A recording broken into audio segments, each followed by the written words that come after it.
My ability to be creative has changed since we started MakerBot. I originally was, I've always been somebody who makes things, and I'll always be somebody who makes things. But now I have to scheme things a little bit bigger. So, for example, we're going to save the hermit crabs. Hermit crabs have a housing shortage right now. And as a community, we're going to solve that. When we first started shipping MakerBots, we had 20 boxes, and we put labels on them. And there was a palpable potential energy in the boxes. We were sending these out. People were going to make things. They were going to have a superpower that they hadn't had before, the ability to make things, create digital designs in their home on their desktop. And that kind of idea of individuals being able to make things is really powerful. But then when you start thinking about that there's 6,000 MakerBots in the wild, what can we do together as a community?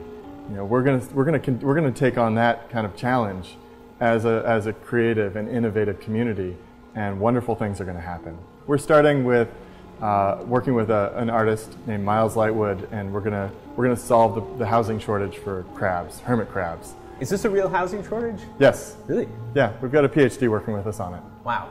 We're legit. We're actually going to do crowdsourced science. It's absurdly cool. And how is it going to work? You're going to be creating homes for hermit crabs, I assume. Right. So we've got a terrarium here with lots of hermit crabs in it. Both us and the community are designing and creating shells. We're going to see which ones they like. Once we figure out what they like, we'll get them to them. So hermit crabs don't make their own shells. They scavenge them. And humans take them off beaches, and the creatures that make the shells themselves are not creating the shells in abundance as they used to. So there's the human problem, and then there's just the supply, natural supply problem. We can go about it two ways. We can add shells to the wild so that hermit crabs have more choices. We can also replace hermit crab shells that are as pets.